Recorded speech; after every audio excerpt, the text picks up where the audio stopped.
Today we're going to be looking at music, reminiscing a little bit about what we like and also the impact that it's had on our lives.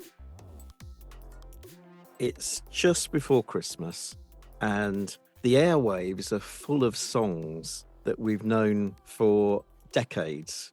And it's interesting, there's not many songs there which I recognise as being fairly recent. Most of them seem to be from the 70s and the 60s and perhaps the 80s. Slade is the one that always seems to come first. What's that one called? Wish It Could Be Christmas Every Day, or is that? No, Merry Christmas, everybody. It's Merry Christmas. Now, you see, that is showing that we're getting old because we can't even remember the title of the songs. But we want to talk a little bit about music and the inspirations that we've had over the years. And I know Steve is dying to get on his guitar and play us three notes. So I'm going to ask him straight away to do that and then give an explanation of what on earth he's talking about. Right, here we go. Just three notes, but they come out, okay. Are you ready? Right.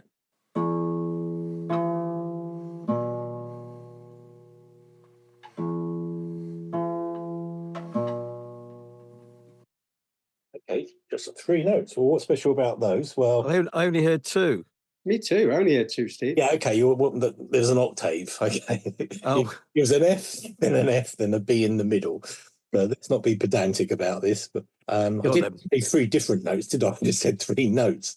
But, that's blown the suspense and the tension that the music was supposed to suggest, because that's the point of it.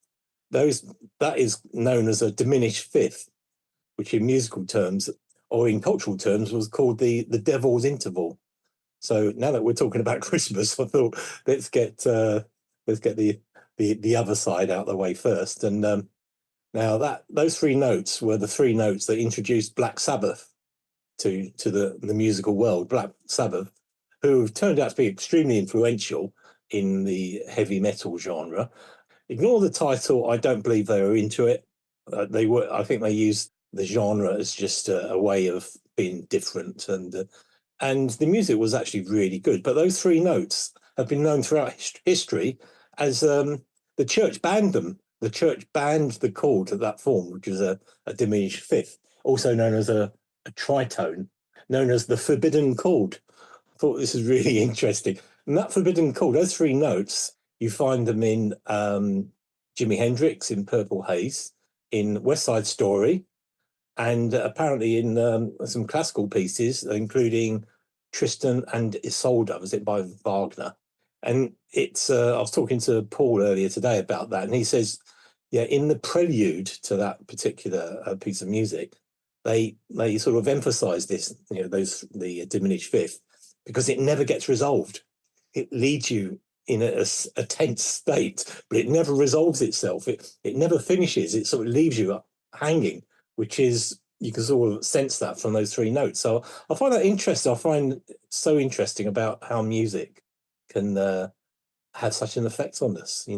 Why was it that the church considered it was so wrong, or there was something bad about it? Because it wasn't tuneful. It wasn't tuneful. It was dissonant. Is that the word? Dissonant? Anyway. Discordant. You've used up all your credit as a very intelligent person, Steve. You're telling us all that. So, go on and explain a bit more. So it's just the way that those two notes rub against each other. Don't ask me about the theory, but whatever it is a historical fact that they were. It's also known as another word. It had diabolus in musica. One of the three words. There's not a Latin term for it. Diabolus in musica was associated with that particular chord. So interesting stuff. Nothing to do with Christmas. One wonders what they would have made of Indian music. Probably more tuneful. I mean, I'm not qualified to be talking about this, so don't even go there. But I thought what we could do today is talk about our own musical journeys and see if they overlap and see if they strike a chord with anyone out there. Strike a chord. Oh, very good. Made that one up on the spot. Because as far as I'm concerned, we're of the golden generation musically. For me, music died in the 1980s. I don't know what you think, but I don't think much has been produced since then that is particularly memorable. There's been the odd groups that have stood out, but in general, can you beat the 60s?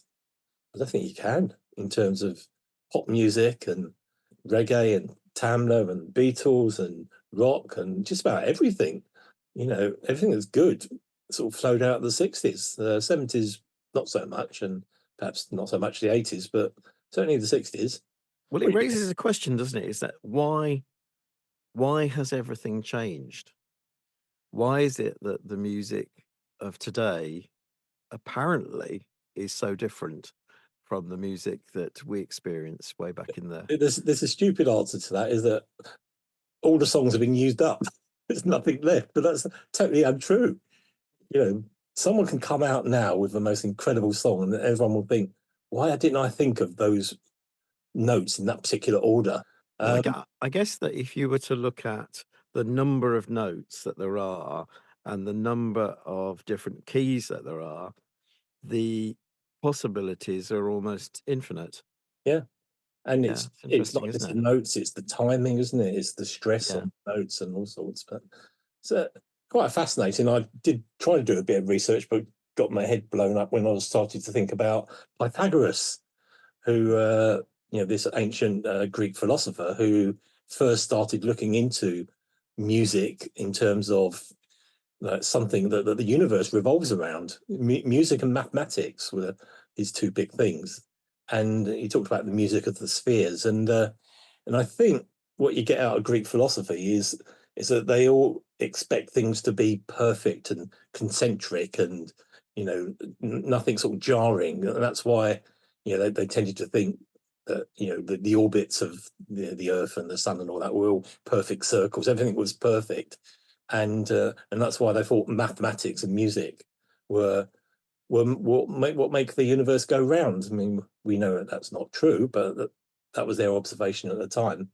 And in terms of the church has had a sort of strange relationship with music over the years, hasn't it? In that, if you look at a lot of scripture, there seems to have been a lot about music in the Old Testament and the music that was used in the various services and the worship at the temple and things like that.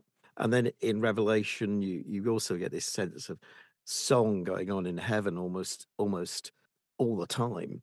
Yeah. And yet the church itself at times, you're the historians, you guys. Isn't there a time when they sort of almost banned music in churches? Yeah, I believe when Cromwell came, isn't it? The what do you call that time? Not the after the Reformation, but in a way to go against the excesses of, was it King Charles I, and or the frivolity and the licentiousness. They banned a lot of things that gave people pleasure, and I think music was one of them. So I think the church service was very austere in those days. In fact, when you see reformed churches that sort of spring from that era, they tend to be, I mean, the more extreme reformed churches don't have any music. If you brought a guitar in, you get lynched, wouldn't you? I mean, it's those churches. But and prior to that, I mean, a lot of the music had been sort of Gregorian chants and that kind of thing. I mean, I'm talking out of total ignorance here. It's just that a little bit of knowledge is dangerous, isn't it?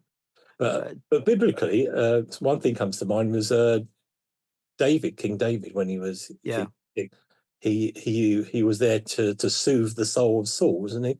Yeah. By playing the harp. Was it the harp he was playing? Yeah.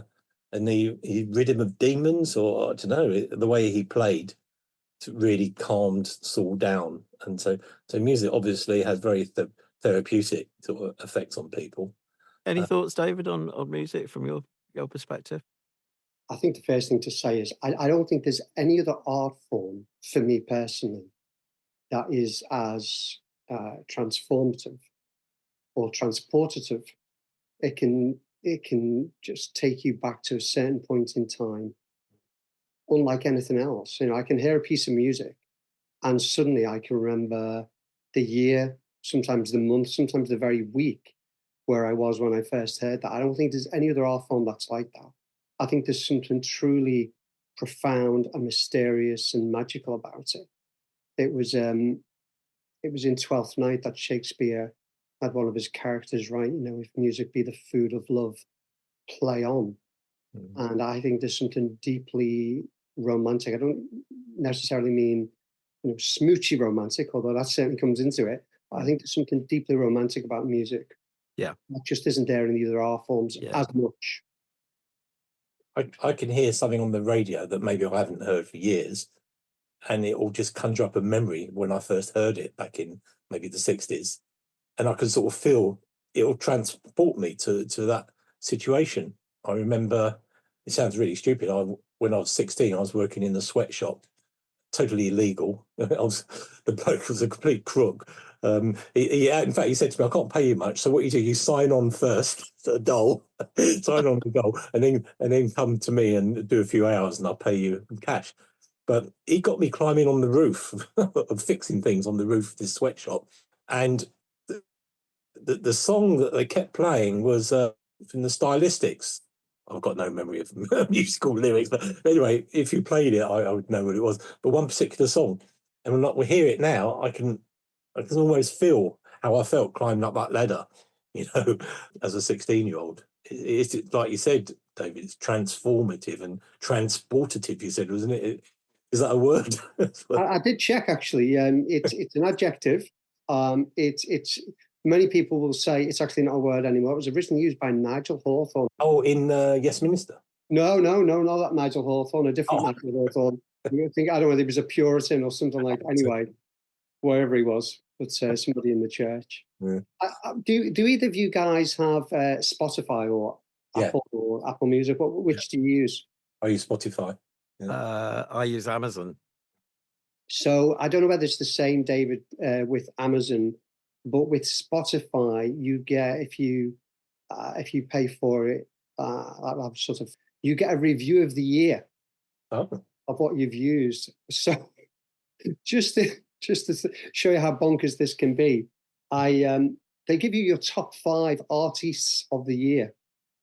So for your delectation, number 1 this year for me was Antonio Vivaldi. Oh. Number 2 was Barry Manilow. Number 3 was Cliff Richard. Number 4 was Abba. Oh my goodness. Number 5 was Bach.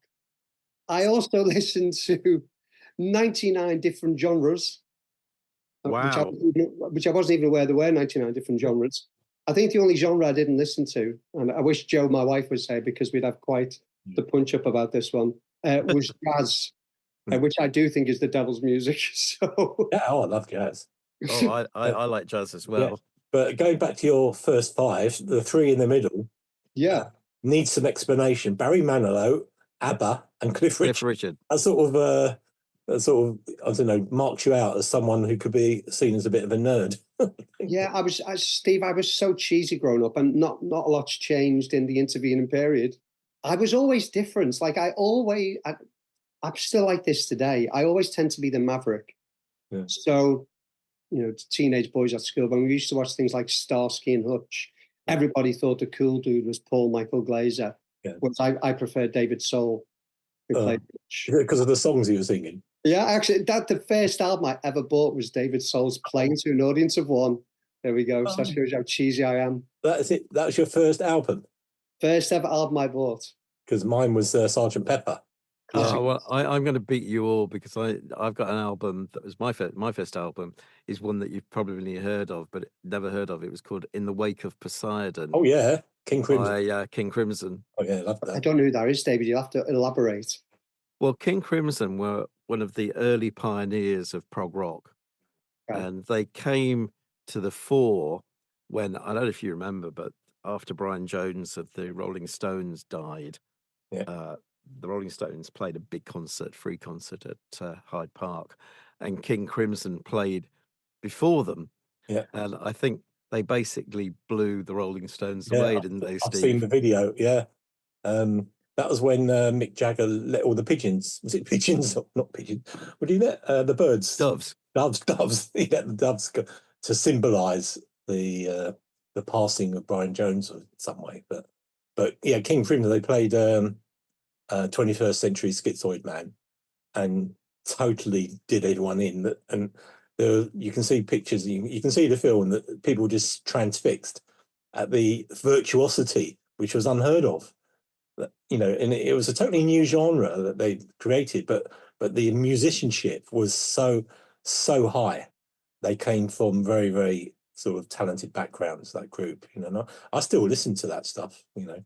The thing that made me buy it was, I mean, I was a bit of a music nerd at the time because I used to regularly buy music magazines. And I remember reading a review of In the Wake of Poseidon, and they said this is like a rock version of a classical piece of music by Wagner.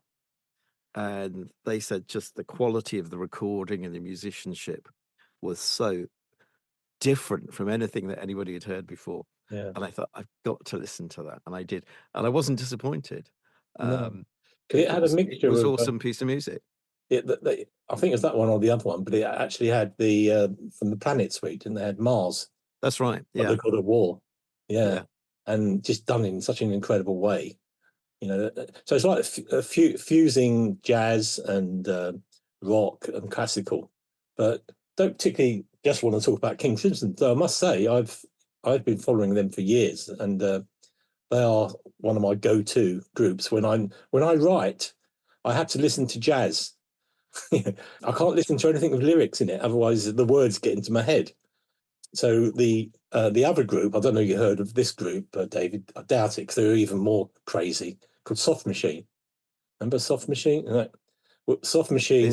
There's a big shake of the head from David. Sorry, that wouldn't have come across in the podcast. Apologies. I was actually talking to David Shepherd, because I thought if he's heard of King Crimson, but anyway, so they had a record called Soft Machine Third, and it was a double LP with 4 sides, and one of the sides, half of it was just backward tapes. You know, it was, to anyone that's never heard it, it was complete, utter craziness. But I've been listening to that, and I remember I used to have iTunes on my computer, and it used to monitor, just like your Spotify does, what I've listened to more and more, and it ran into the hundreds, and I probably listened to that music about 1,000 times, and it helps me to write. I think this is possibly one of the reasons nobody understands a word that Steve writes. I can't think of a really straight, clever answer to that one. It wasn't just into prog rock. David mentioned songs that ring a bell, that sort of echo from the past, and you're immediately taken back to things. One of the songs that does that for me is Something in the Air by Thunderclap Newman. Oh yeah, which is so evocative of the period. Yeah. Yeah. And whenever I hear it, I'm transported back to, I think it's the early 70s. But when you hear it, do you notice the mistake in the piano playing, in the solo? There's one mistake. And these days that would not be allowed with modern sort of perfection techniques. But I think they must have recorded him in one take. And he was just like a post office worker, wasn't he? The old geezer who played the piano. But at one point he lost the rhythm very slightly. You had to hear it a few times. And I always listen out for that when I hear that track. Steve, you are a nerd. I know. That's why I wanted to cover the subject. You know, for me, music is what gets me out of bed. I mean, it's my biggest relaxation. I've been playing the guitar since I was 15. Yeah. In the evening, I just sit there with my acoustic and just play blues and just let it go, and it for me. So it does have an effect on you. Music, yes, definitely. Calming effect, and making music as well. If you're creative and you can do that sort of stuff, it just brings something out and sort of frees you up in some way. Have you guys found that as you've got older that your musical tastes have changed at all, or are they pretty much the same as they were when you were younger? Well, when I was doing my GCSEs, or O levels as they were back then, I started off, I couldn't find a final option to do. They did this ridiculous thing of grouping all the humanities subjects together, but you could only choose one. So I couldn't choose both history and geography, which was a pain. And so I ended up with a choice between art and music, and I was hopeless at both of those things, although I adored music. So I thought, well, I can't play guitar, I can't play piano. I'll go and do art. So that lasted 2 weeks in year 10 as it was. And I moved over because I realized how truly appalling I was at art. And so I moved over to music, and I was even worse at music. But what I do remember about that is that, and I can still remember him, and I can see him now, I can see his face in the classroom. Our music teacher was a guy called Mr. Caldwell, who is probably long since dead. But shout out to you, Mr. Caldwell, if you're not, because you had a massive effect on transforming my life in a positive way. And I walked into that classroom, and he just told me to sit down. That he had an old record player on, and he was playing this piece of music which was absolutely sublime. And I was thinking, I can't believe musicians are actually making this sound. This is just something like I've never heard before. I'd not been exposed as a youngster to classical music whatsoever. And it turned out it was a piece of music by Mendelson. It was part of what's called the Hebridean Overture, piece of music that many people will be familiar with, called Fingal's Cave. And it was just magical. And I still listen to it to this day. And that really did open up the door for me to classical music. And also to soundtracks as well, to movie soundtracks. Yes. So yeah, massive impact on me. My musical tastes have not changed one bit. You know, when you look at my Spotify, or when I do some exercises, always to Genesis, Rolling Stones, all the old stuff.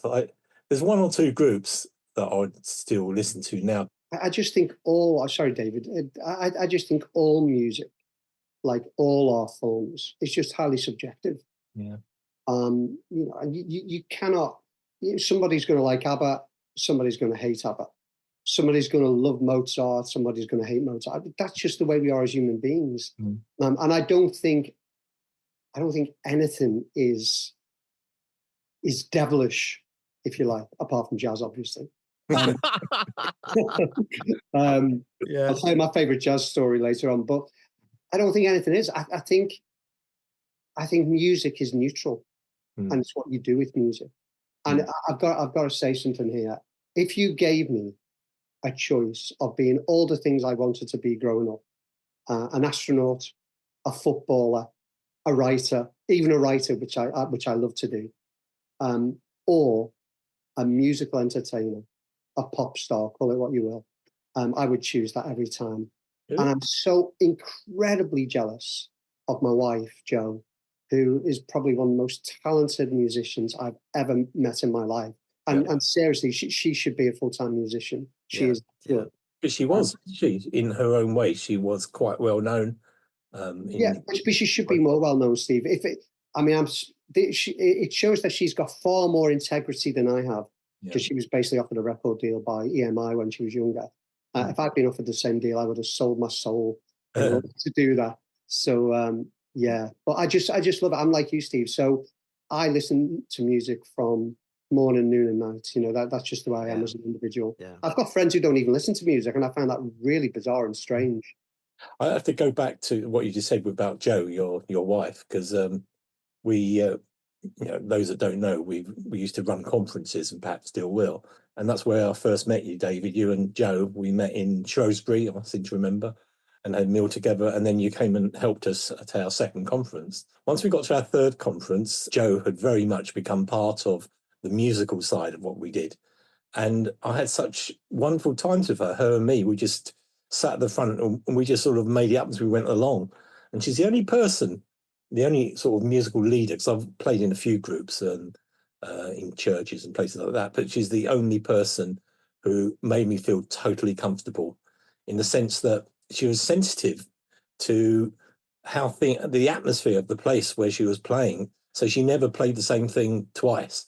It was always, the music just seemed to be connected to people's expectations or their needs, and I just went along with that. So she led and I followed, and I remember, because I used to stand behind her, and she used to have all these hand signs that she put her hand behind her back and sort of made trouble. She never told me what they meant. So I knew she was asking me to do certain things, and but it was great, and to see that. I agree, her talent, fantastic, and it raises an issue, doesn't it? Because we know that with Jo, brilliant musician, but also this lovely heart that comes from her relationship with God. And when we look at a lot of the music we like, one wonders about the source, what's going on in these people's lives, and does that in any way invalidate the music, or does it mean that we shouldn't be listening to it? Because let's face it, most of Sgt. Pepper's, Steve, which was your first album, was probably drug inspired to some Most of extent, it, yeah, absolutely. and similar with lots of the music that I love over the years. That's why the 60s was so great for music, is that most of them were drugged out of their heads. And it just gave them this extra creativity that came into the music. And unfortunately, a lot of the words, I mean, they're not as bad as the words you hear, certainly, the swearing that you hear in music today in certain genres, but it's complete nonsense. In the 60s, they were so high on what they were on. The words, think of like Procol Harum and Whiter Shade of Pale and things like that. It's all complete nonsense. But I'm someone, I think we talked about this before, David Shepherd, is that I'm for the music, but I can never remember the words. Yeah, my wife Monica, she can sing along to, you hear something on the radio, she knows it perfect. Yeah. Me, like la la la la. It's always been the music. Yeah, I'm the same as you, Steve. The words don't register with me really. It's the melodies that really hit me. I remember this specifically. We went to see Debbie and I went to see Rod Stewart, and his songs are very memorable. And most of the time, the whole of the audience was stood up singing all the words, and I stood there thinking, I haven't got a clue what the words are. And Debbie said, "Why aren't you singing?" I said, "I don't know the words," uh, because they never really hit me at all. It's the melodies that always get me. Sorry, very quick one, Dave. I know you want to say something, but it follows on from what you just said. Something that happened a few weeks ago. I went to a concert with Monica in the Palladium. And it was a group called the Analogues, who are a fantastic, I wouldn't say tribute band, but they do the Beatles perfectly, note perfect. And what they did, they brought us basically a whole orchestra. There was about 12 or 15 of them, and they were going through the studio albums of the Beatles with all the sound effects, everything absolutely perfect. And of course, Monica, we loved the music, and that was the one group that we have in common. But when they started playing She's Leaving Home, I'm sure you know that one from Sgt. Pepper. I have to admit this, and I shouldn't be admitting this on the radio, but I cried non-stop throughout the whole song. And I told Monica afterwards, and she said, "Yeah, it's a sad song, isn't it? It's about a girl leaving home." I said, "No, it wasn't. It wasn't the lyrics. It was the music. Yes, The music just brought something back to me, and I just cried throughout the whole song. That's just not me." And so the effect that music can have on you emotionally, even if you're not an emotional person, is just amazing, and that could bring us to going back to sort of church services and what we call worship music, is that what music can do in the sense of drawing us into God's heart, which is not always something that has come that natural to me. Like I said, the Beatles moved me more than maybe some of the music I've heard in churches, but that's just my observations. This is probably just being sparked off by something you said, but what worries me is that the reaction of an audience to some wonderful music by a band or an orchestra or whatever, probably more so with the pop and the rock genres, is not dissimilar to an awful lot of what I've experienced in certain churches with the worship. That concerned me at one point, and it still does to some extent. In that I'm wondering, what it is is taking people along, what's carrying them along in the worship services. Is it genuine worship of God, or is it something else that's going on? Well, Yeah. you can't negate our emotions at all. We are both physically, and we are physical beings and spiritual beings, and we're very emotional beings as well. We can watch a movie and burst into tears. It doesn't mean that we're doing something in inverted commas wrong. It's just the way we are. I cry at E.T. So and I cried the music to E.T. written by John Williams. So, I mean, there's something straight away. Steve's gone there talking there about going to see that group and crying because of the music. Now, you listen to a John Williams piece of music, you think of maybe Superman or Jurassic Park or Indiana Jones or E.T. Yeah. Now flip that and think, Schindler's List.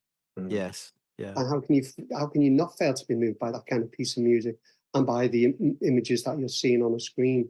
So I think you're completely right, Steve. I don't think there's anything that can move us like that. I think we just embrace the emotionalism of it. And not, David, I don't worry about the emotionalism in the church. I think it depends on your mood at the time. I can go and sing In the Bleak Midwinter, which is probably my favorite carol, and have an emotional reaction to it each time. Yeah. There's not too many other carols or even hymns in the church that can move me like that, but there are a few that just resonate with me for one reason or another. And I think it's the same with what we might, which I don't think is a very helpful phrase, but I think we all know what we're talking about. Secular music can do exactly the same. Yeah. I just think we embrace it. Yeah. And football, Steve? Let's not talk about football. No, I mean, that's for another week when my team will do better. But just before we started the podcast, I just did point out to Steve that Liverpool beat West Ham 5-1. Okay. And there was an awful lot of noise and emotion here in Hereford. I'm not sure that there was much the same in Ilford. No.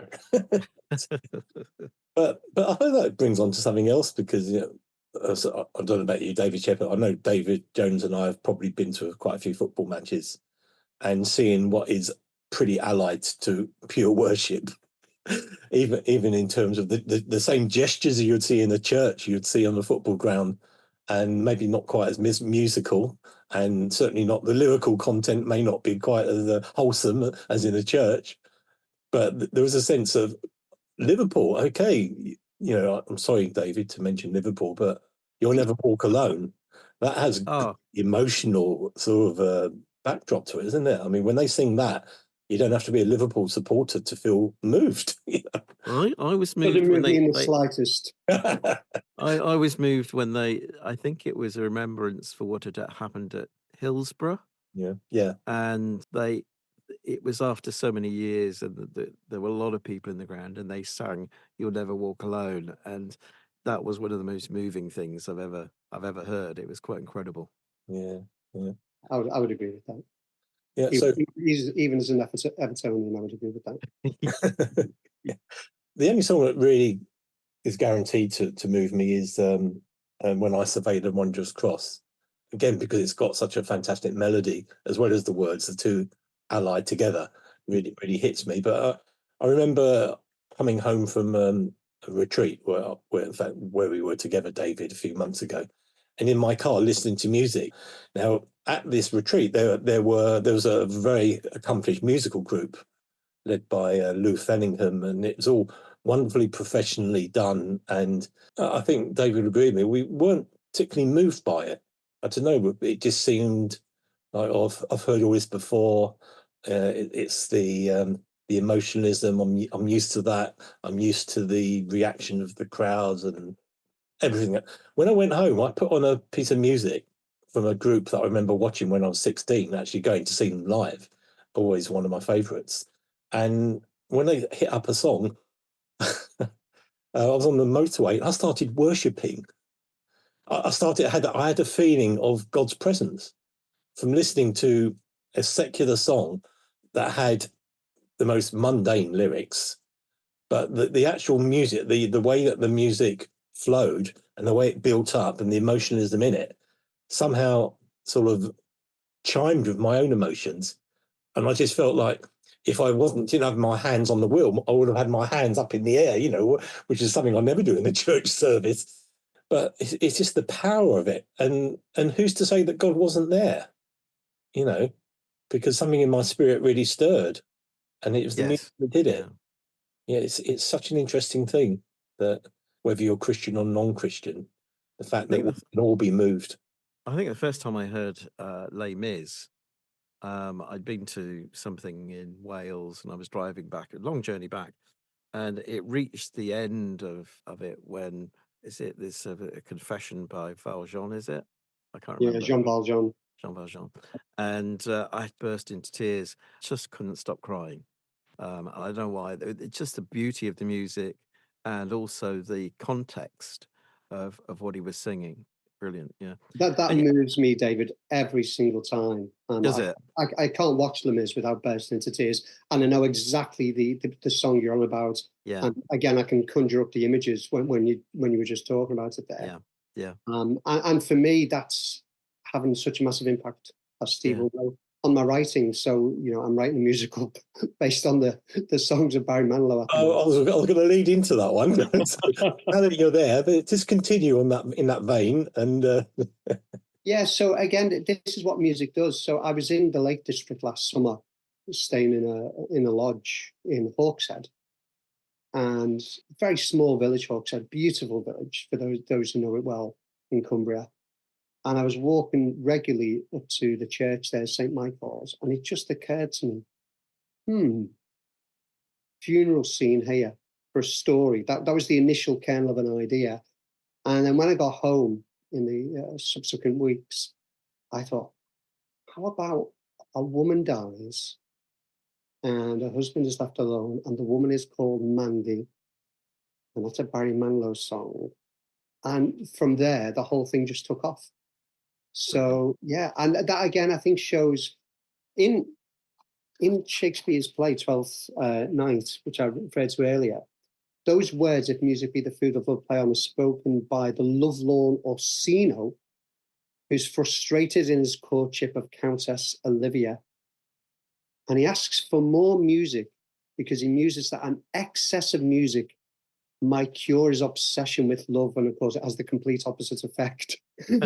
Only enhances his love of the woman.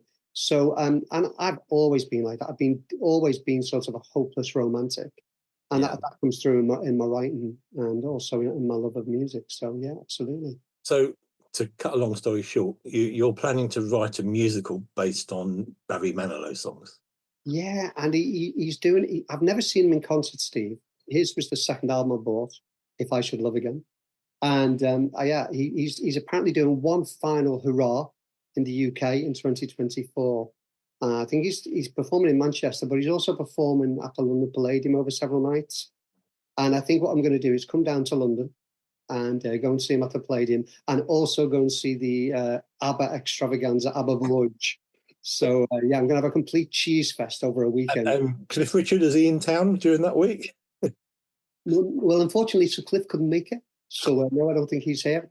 Yeah, and I'm a bit like, unlike you, David Shepherd and Mr. Maltz. I remember every single lyric. Joe always says, "How can you remember all these words to all these different songs?"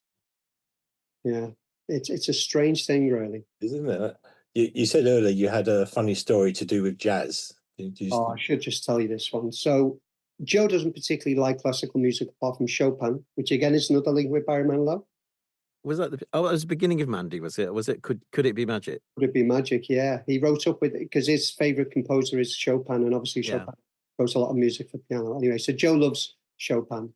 So yeah, so when we were living in Manchester, Joe came home from the hairdressers one day, and she was so excited. She said, "You will not believe what's just happened to me." I said, well, "What's happened?" She said, "I was sat next to this woman who is the PA for Herbie Hancock, Wow. who's in town tonight. He's performing at the Bridgewater Hall." And I said, "Herbie who?"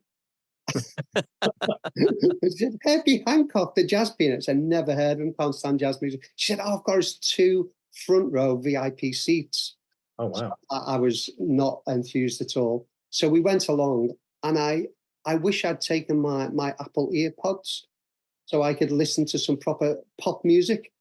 And I had that discordant music. Oh, and it was just horrific. It was horrific. If there is a hell, it's filled with people who like jazz music. So that you don't like improvisation, or you prefer to have music that you're familiar with that never changes? Yeah, it's the discordant nature of it that I don't like, Steve. I think it's modern jazz then that is the problem for you, but because I think if you go back and you listen to some of the more traditional jazz, and certainly from the bands that came from, the black bands that started really from the blues, that was much more accessible, I think, in lots of ways than the music of some of the stuff like Miles Davis and Herbie I love Hancock Miles and Davis. others. I love the discordant stuff. Miles Davis, John Danko, what's that bloke's name? What his name now? John Coltrane. That sort of stuff. It's something about being discordant that somehow, because of the randomness of it, it sparks off randomness in me. And so when I'm writing, it just, I'm sure there's a connection. But it helps me. But you listen to, say, something like Grover Washington Jr., and I can pretty much guarantee that you would really like that, David. It's not like modern jazz at all. And I think he did some stuff with Bill Withers. Isn't it interesting that how much you can have a really wide range of music, as David has said, that you like? I tried to put together Debbie, my wife, has done this. She's put together a playlist, and she tried to do a playlist of her top 50, and it ended up with 1,000 songs on it, I think. And I started doing it, and I thought, I just could keep on keeping on. I've got so many songs. And I think the Stylistics one that you mentioned, Steve, would it have been You Make Me Feel Brand New? Possibly. That one rings a bell as well. Yeah, I'll see if I can think of I like all that Motown stuff. Yeah, I love the Motown. And I think I told you, I love I told Steve the other day, David, a track by the Isley Brothers called That Lady, which is awesome, with the most incredible guitar solo in it. And I said to Steve, the thing was, you don't expect that from soul music. You expect it from rock music. And here was this incredible guitar solo. And I think you listened to it, didn't you, Steve? Yeah, very good. Yeah. Just amazing you could have such a long guitar solo in, it was a single, wasn't it, that? I think so, yeah. Yeah. They actually get away with that. Yeah, I'm trying to think of that song now. And funnily enough, I think as you get older, I think you become less open to more modern forms of music. Yes, yeah, Whereas you do. the younger generation, I think they've gone the opposite way. I think they're far more open. And although I think some of that is because of the cultural influences that we see around us. So my little boy who's 6, at the moment, I've had to do him a separate Christmas playlist than his sister. And he was desperate to have on it the music from the new John Lewis advert, which is Andrea Bocelli singing Festa, Life is a Party. And also you had that incident, was it 18 months ago now? It was featured in the Netflix series Stranger Things, when they played Kate Bush's Running Up That Hill, which is, I mean, I think it's a brilliant song personally, but they played that in the TV series, and it climbed to the top of the charts because young people were streaming it, because who's this lady called Kate Bush? I know, and they discovered and I've been writing a novel in which again, a romance novel, you'll be unsurprised to hear, the first words of my novel are "I blame Kate Bush." So, I won't tell you any more than that at the moment. But yeah, so I mean, I grew up loving Kate Bush, and yeah, me too. Yeah, great. And Cloud Busting. I mean, the whole video around Cloud Busting, brilliant. Wuthering Heights, when she was like 17 years old, absolutely amazing. Incredible. She wrote it, she danced on it, she sang on it. Stunning. Anyway, I just found the song, David. Can't Give You Anything But My Love. Yeah, I know that one. Yes. Yeah.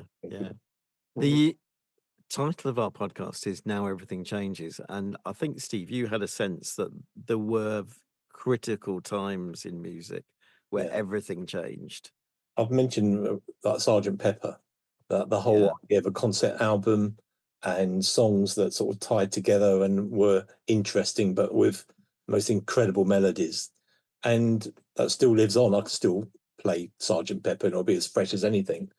But the other thing in the genre of music that has sort of, let's say, floated my boat in the past, which is sort of heavy rock type music, to think that the actual the heavy guitar riff was invented by David Davis in the Kinks song "You've Really Got Me." I don't know if you think of the riff; it only had like 3 guitar chords in it, but he got that heavy guitar sound. They didn't have any technology in those days by actually taking a razor blade to the speaker and actually just sort of slicing a hole in the speaker fabric.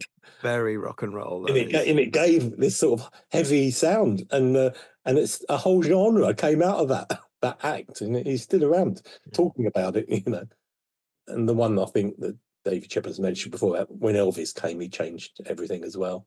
Yeah. Do you have any other thoughts in that area? Things that changed music forever or changed your music? There are certainly epochs, aren't there? So I think David is right. Elvis came along, and before that it was crooners, wasn't it? It was Bing Crosby and Frank Sinatra to some extent as well. Elvis came along and then shook everything. The Beatles did exactly the same. And then obviously in the 70s, you do get this. At the beginning of the 70s, you get people like Bowie.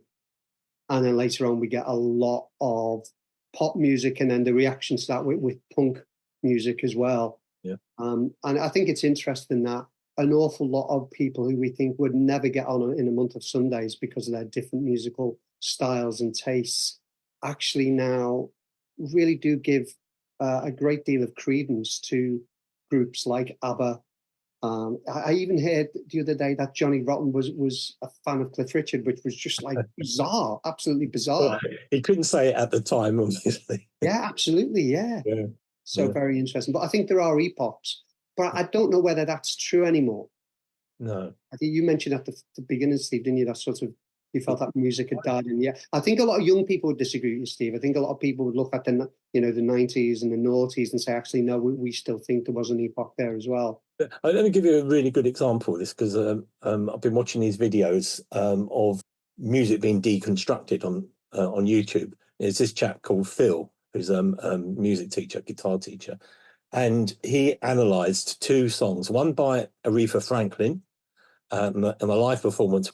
He had this music software that actually analysed the notes that she sang. So he stripped away the piano and just got the vocal track. And he said, this is absolute perfection.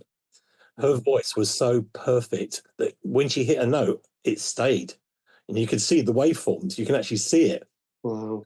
And the contrast with, there's this Irish singer. I don't want to mention her name because I don't want to defame her, but this is so typical of our generation now. This is someone who had a reasonable voice, so decides to do a music video of her sort of sitting on a settee or wherever, singing a song, which she could sing perfectly well live. But what they did, and he analysed this, is that it was all fake. She was singing, she was miming. She wasn't singing live.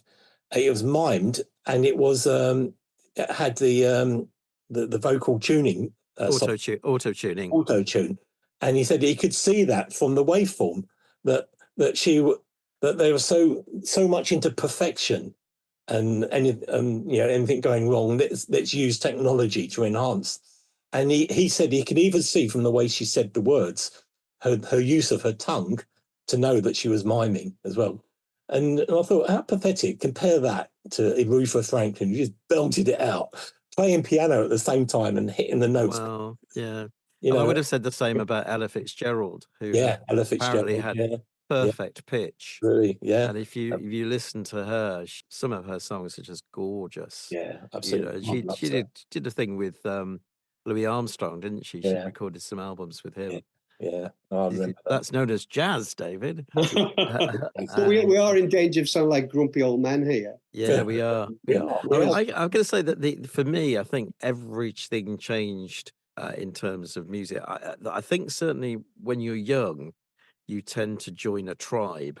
I like this kind of music, and anybody who likes anything else is a little bit, you can't really like that. Absolutely. I remember that one of the first bands I liked was the Hollies, because they sang "You Ain't Heavy, You're My Brother." You're my brother. Yeah. And I just loved that song. Yeah, me too. But all the guys at school were into heavy rock. Yeah. And I almost got to the point where I daredn't say I like the Hollies. Yeah. But then I can remember listening to when Jimi Hendrix died, they released Voodoo Child. And I just listened to it and I thought, I have never heard anything like this before in my life. And I bought it as a single. It was, I think it was on the Track label, which belonged to The Who. And the guitar work on it was flying from one speaker to another when I had my headphones on. And it was just the most incredible piece of music I'd ever heard. And that just opened up my eyes to a whole different genre of music that I would never have touched before. But there's a lot of snobbery, David, isn't there, about stuff Oh, like definitely, that? definitely. I mean, some of that snobbery. I mean, it looks ridiculous at times. So if you take a song like "Dancing Queen" by Abba, if you go on Spotify, it's been streamed over 1 billion times. So I'm quite happy to be a geek and a cheese man. Not that it's a popularity contest, but as I said earlier on, we like what we like. Yeah. And I got the same story as David Shepherd with when I was a kid. Bridge Over Troubled Water. I absolutely loved it. How did you not love it? But I couldn't tell anyone. Wow. You could not tell anyone that you liked it. You would have been a nerd. And I didn't care, Steve. I was happy to be a nerd. Partly because I was good at sport, so I could get away with it. But yeah, so I could be as nerdy as I want because I could still beat people in cross country or in a game of tennis or a game of football. So I was quite happy to be a nerd. Yeah. And still am. We can't finish this podcast without me mentioning my all-time favourite music, which is by Crosby, Stills, Nash and Young. If I want to go to music, I mean, Steve has his kind of go-to music. My go-to music is Crosby, Stills, Nash and Young. And it could be any combination, just Crosby and Nash, Crosby, Stills and Nash, or Stills and Young, or whatever it is. All of the music, I just love it. Did you see that concert on the BBC with Nash and Crosby, the two together with a studio audience, just playing together and just loving each other? The way that they were harmonizing, it was beautiful. Well, I think it was when I was about 18. I went to see Nash and Young, Graham Nash and Dave Crosby at the Festival Hall in London. And it was right in the middle of the hippie period. And I think I probably had the shortest hair there. And everybody else was wearing, hair down and bandanas and things with frilly bits on. And all the girls had long dresses and, you know what it was. And I can remember there's an anti-war song by them. I think it's called Chicago. It might be Ohio. And at the end, the chorus is "No More War." And Graham Nash said, stopped the song in the middle and went, "Now, Graham, David and I are not going to sing anymore unless you sing No More War with us. And you need to join in and really sing, because if you don't, we're going to go off the stage." And so I got, we're all singing, got our hands up in the air, going, "No more war." Yeah. Oh, wow. I almost bought into the hippiedom then. I had a similar experience at an outdoor festival in Finsbury Park. Remember Tom Robinson? Oh yes. The first gay sort of thing. Anyway, he had one song that said, "Stand up if you're glad to be gay." That's right, yeah. I do remember that. To be gay. We all stood up. We all stood up. We all wanted to be all trendy and with it and everything, So, And there was I. Last week we referred to the Nolan principles, and there was I. My first concert was the Nolan sisters. Yeah. Oh wow. I like that kind of music. Although interestingly, David, a couple of weeks later, just to give myself a bit more kudos, I did go and see the Boomtown Rats. Yeah. What, kudos for the Boomtown Rats, really? Well, I think at the time, yeah, so. I think it sounds like Rat Trap, and I don't like Mondays. Yeah. Well, I think we could probably talk for ages on this subject. Oh, I love it, Steve. I love it. I think it's bonkers, but it's brilliant, beautifully bonkers. It is beautifully bonkers. Beautifully bonkers. And it just kind of shows really that we have a rich vein of memories coming from the music that we've listened to over the years. Yeah. I just one story before we finish, and it is music related. I had a friend of mine who came from a very strict religious background. They weren't allowed to do anything on a Sunday, so they weren't allowed to cut the lawn or do anything like that. Sunday was definitely a day of rest. But also, he never, ever was allowed to go to the cinema. And he kind of thought it was, that something to do with the devil and whatever. And the first time he went to the cinema, he went and saw The Sound of Music. And he cried all the way through it. Wow. Was so overwhelmed by it. And he came out and he said, "What have I been missing? What have I been missing?" And I always remember that story because it changed his life, just going to see The Sound of Music. This is where we didn't see the Texas Chainsaw Massacre. Yeah, that's lucky you didn't see that one. That was that one passed me by as well.